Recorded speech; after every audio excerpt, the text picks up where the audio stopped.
अब यहाँ पर एक सवाल आता है कि क्या हम आज़ाद हैं? नहीं, हम आज़ाद नहीं हैं। हमारी सोच आज़ाद नहीं है। हम खुद मुख्तार मुल्क के अंदर रहते हैं, लेकिन हमारी सोच कुछ लोगों के हाथों में है। और वो कुछ लोग कौन है, ये आप लोगों को सब पता है। क्योंकि आज़ादी का हमें मतलब ही नहीं पता कि हम आज़ाद हैं या नहीं हैं। हमें नहीं पता कि हम आज़ाद हैं, हम तो ग़ुलाम हैं। पहले हम अंग्रेज़ों के ग़ुलाम हुआ करते थे, और अब हम कुछ लोगों के ग़ुलाम हैं, जो तकरीबन कोई सैकड़ों में है। तो नाज़रीन, पाकिस्तान के अंदर एक ऐसा कल्चर है जो हमें आज़ाद होने नहीं देता। क्योंकि अगर हम आज़ाद होते हैं, अगर हमें आज़ादी की समझ आती है, अगर आज़ादी लफ्ज़ से आज़ादी का मतलब हमें समझ आता है, तो फिर ये आलम होगा कि पाकिस्तान बुलंदियों को छू जाएगा। लेकिन ये होता हुआ नज़र नहीं आ रहा, क्योंकि हमें आज़ादी की समझ नहीं है। आज़ादी लफ्ज़ का अगर मतलब समझना है तो उन 70 लाख लड़कियों से पूछो, उन 70 लाख बहनों से पूछो जिनके सुहाग उजड़े हैं, जिनने अपनी ज़िंदगियां कुर्बान की हैं। उन माँओं से पूछो जिनके बेटे बिछड़ गए, उन बहनों से पूछो जिनके भाई बिछड़े हैं, उन बेटियों से पूछो जिनके सुहाग उजड़े हैं, जिन्होंने अपना सब कुछ कुर्बान कर दिया, अपनी ज़िंदगी दाव पे लगा दी। अरे वो कैसा मंजर होगा कि जब माँ बाप ने अपने हाथ के अंदर जहर की पुड़िया अपनी बेटी को दी और कहा, बेटी अगर ऐसा वक्त आ जाए कि इज़्ज़त भी बचानी हो और जान भी बचानी हो, तो जब देखना कि इज़्ज़त नहीं बचती तो जहर की पुड़िया खा लेना, इज़्ज़त बचा लेना, लेकिन मौत को गले लगा लेना। तो नाज़रीन, वो वक्त थे कि जब बहनों ने, माँओं ने अपनी इज़्ज़तें बचाने के लिए कुओं के अंदर छलांगे लगाईं, नहरों के अंदर छलांगे लगाईं, अपनी जानें कुर्बान कर दी। वो वक्त थे, उनको आज़ादी की कदर थी, उनको पता था कि आज़ादी हासिल किस तरह करनी है। हमें तो हमारी झोली के अंदर तो आज़ादी डाल दी गई है। आपने देखा कि आप जब से पैदा हुए, मैं जब से पैदा हुआ, एक आज़ाद मुल्क के अंदर पैदा हुए, आज़ाद मुल्क के अंदर आगे बढ़े, लेकिन हमें आज़ादी का मतलब नहीं पता। हम आज़ाद हैं, लेकिन फिर भी हम ग़ुलाम हैं, क्योंकि हमने कभी कीमत नहीं चुकाई। आज़ादी कीमत मांगती है, आज़ादी कुर्बानी मांगती है, आज़ादी जज्बा मांगता है, लेकिन हमारे अंदर कोई ऐसी चीज़ नहीं है। कभी आपने सोचा है कि कभी एक ऐसा मौका आ जाए कि आपको किसी की मदद करनी पड़ जाए? क्योंकि इस तरह का मौका तो शायद फ़ौजियों के अलावा, फ़ौज के अलावा किसी के पास ना आए कि वतन की हिफाजत करनी पड़े। क्योंकि हमारी फ़ौज अल्हम्दुलिल्लाह दुनिया की सबसे बेहतरीन फ़ौज है, और मैं सबसे बेहतरीन फ़ौज कहूँगा क्योंकि वो हमारी फ़ौज है, सबसे बेहतरीन फ़ौज है। तो वो ऐसा मौका नहीं आने देंगे कि वो आम इंसान को जंग में जाना पड़े। लेकिन अगर ऐसा मौका आ जाए कि किसी की मदद करनी पड़ जाए, आपने कभी करने की कोशिश की? आज़ादी का मतलब ये नहीं है कि सड़कों पे घूमें फिरें, लोगों को तंग करें, बाजे बजाएं, जो आजकल बाजे चल रहे हैं, और साइलेंसर निकाल कर लोगों को तंग करें। क्या आज़ादी का मतलब यही है? आज़ादी का मतलब ये नहीं है। आज़ादी का मतलब है कि रब से दुआ करें, मौला हमारी इन चंद लोगों से जान छुड़वा।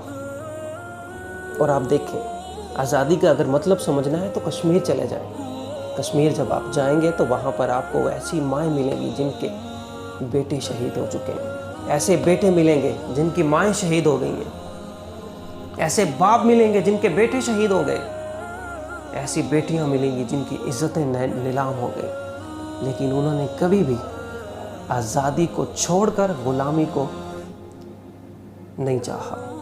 हमारे अंदर ना आज़ादी का जज्बा है, और ना लोगों की खिदमत करने का जज्बा है, ना लोगों से प्यार करने का जज्बा है। हम कहते हैं कि सिर्फ़ और सिर्फ हम हैं। जिस इंसान को कुछ भी इख्तियार मिला है तो उसने अलग अपनी एक सल्तनत बना ली हुई है। उस सल्तनत के अंदर बाकी लोगों को उसने अपना ग़ुलाम बना लिया हुआ है। मैं अपनी बात नहीं, मैं किसी की बात नहीं कर रहा। आप अपने मोहल्ले के अंदर, आप अपने टाउन के अंदर, आप अपने एरिया के अंदर आप जाके चेक करें, आपको पता चलेगा कि जिसको जो कुछ भी अगर एक थोड़ा बहुत इख्तियार मिला है तो वो वडेरा बन के बैठ गया। उसने आपकी नहीं सुनी, उसने उसकी सुनी है जो उसकी सुनता है।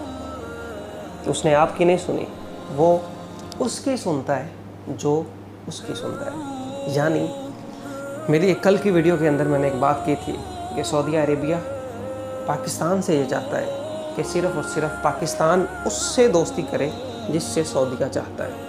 नाज़रीन, अगर आज़ादी का मतलब समझना है तो 70 साल आपको पीछे जाना पड़ेगा, उन माँओं उन बेटियों की कब्रों पे जाना पड़ेगा। शायद 70 लाख के करीब ऐसी औरतें हैं जिनकी तो कब्रें भी नहीं बनी, क्योंकि उनको दफन ही नहीं किया गया। उन्होंने छलांगे लगाई, कुओं के अंदर छलांगे लगाई। उन औरतों ने, उन बेटियों ने अपनी जानें कुर्बान कर दी, लेकिन किसी के हाथ नहीं आई। ट्रेनों से, चलती ट्रेन से छलांगे लगाई। और उसके बाद पाकिस्तान जब आज़ाद हुआ तो आज़ाद होने के बाद कायद आज़म मोहम्मद अली जिन्नान बीमार थे, टीबी के मरीज़ थे, तो उन्होंने अपनी बीमारी को मलहूज़ खातिर नहीं रखा। उन्होंने बीमारी को अपनी इस आज़ादी के आड़े नहीं आने दिया। किसी को नहीं बताया, किसी को भी नहीं बताया कि मुझे टीबी है। उस वक्त जो टीबी बीमारी थी, ये कह लें कि लाइलाज बीमारी थी। उस वक्त इसका इलाज नहीं था। पाकिस्तान के अंदर तो इलाज मुमकिन नहीं था।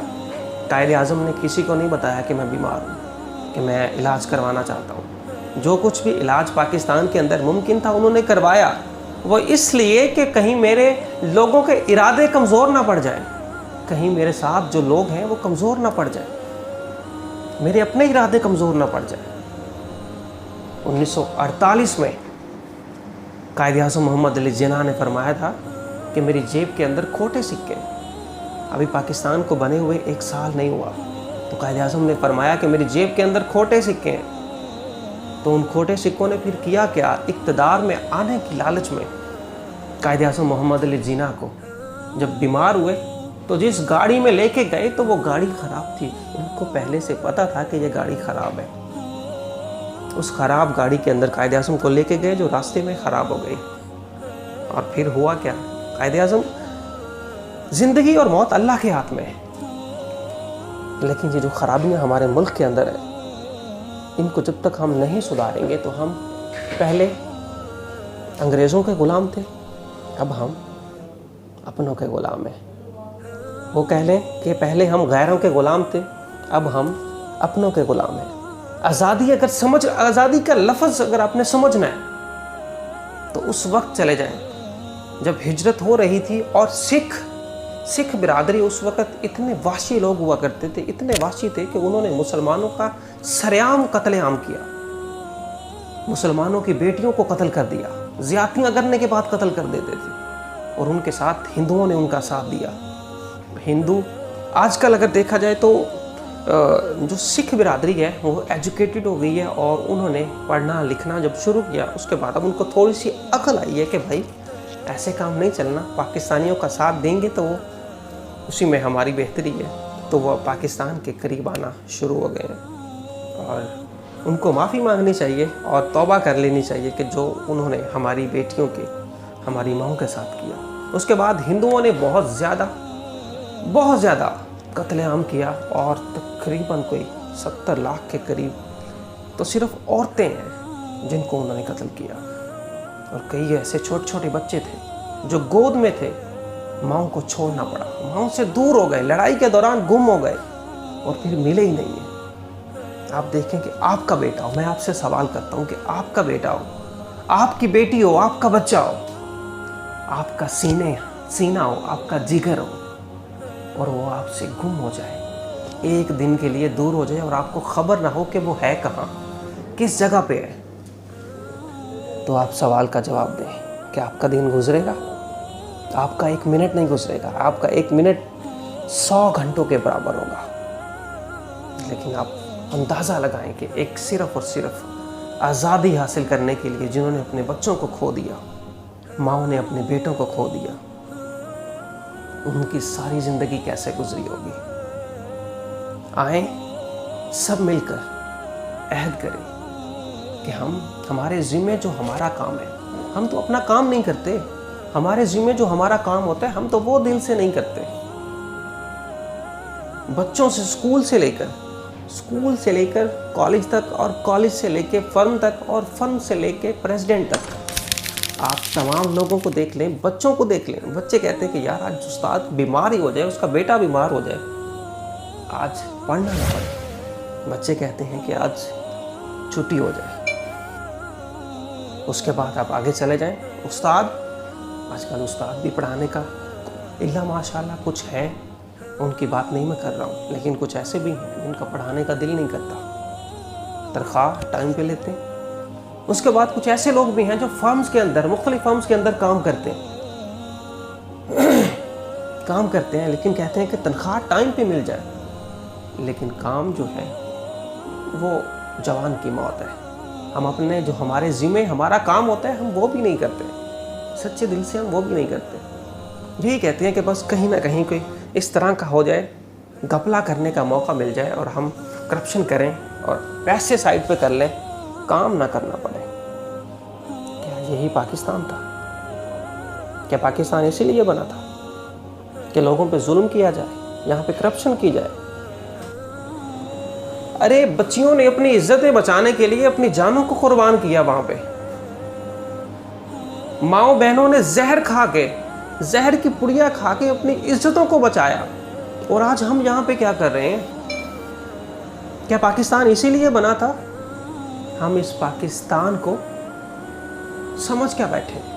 اس پاکستان کے اندر ہم آئے روز کوشش کرتے ہیں کہ کسی کی بیٹی کے ساتھ، کسی کی ماں کے ساتھ، کسی کی بہن کے ساتھ آئے روز ہماری کوشش ہوتی ہے کہ ہم اس کے ساتھ ہوٹل میں جائیں، اس کے ساتھ بات کریں، اس کی عزت پہ ہاتھ ڈالیں۔ یہ سب کچھ ہم کوشش کرتے رہتے ہیں۔ اسی لیے بنا تھا کہ دوسروں کی ماں بہنوں کی عزت پہ ہاتھ ڈالیں، دوسروں کی عزتوں سے کھیلیں۔ جس پاکستان کو بنانے کے لیے لوگوں نے جانیں قربان کی، اپنی عزتوں کی پرواہ نہیں کی، اور پھر اسی پاکستان کے اندر ہم لوگوں کی عزتوں سے کھیلتے ہیں اور پھر کہتے ہیں کہ ہم آزاد ہیں۔ ہمیں شرم نہیں آتی کہ ہمیں اپنے آپ کو آزاد کہتے ہوئے، ہمیں اپنے آپ کو پاکستانی کہتے ہوئے شرم محسوس نہیں ہوتی؟ کچھ شرم کرنی چاہیے۔ ہمارے اندر حیا ختم ہو چکی ہے، ہمارے اندر جو وہ عنصر تھا، پاکستان کا مطلب کیا، لا الہ الا اللہ، ختم ہو چکا ہے۔ ہمارے اندر جہاد کا جذبہ ختم ہو چکا ہے، ہمارے اندر لوگوں کی محبت کا جذبہ ختم ہو چکا ہے، لوگوں کی مدد کا جذبہ ہمارے اندر ختم ہو چکا ہے۔ ہم اپنی دنیا کے اندر اپنی دنیا کے اندر ایک فرعون بن چکے ہیں۔ فرعون کیا کرتا تھا؟ اس کا بھی یہی کام تھا۔ آج ہم بھی پاکستان کا مطلب بھول کر اپنے مطلب کے پیچھے پڑ گئے ہیں۔ اگر آپ کو میری باتیں اچھی نہ بھی لگیں تو آپ سے سوری نہیں کروں گا، میری باتوں کے اوپر دھیان دیجیے گا۔ اپنا خیال رکھیے گا۔ اللہ حافظ۔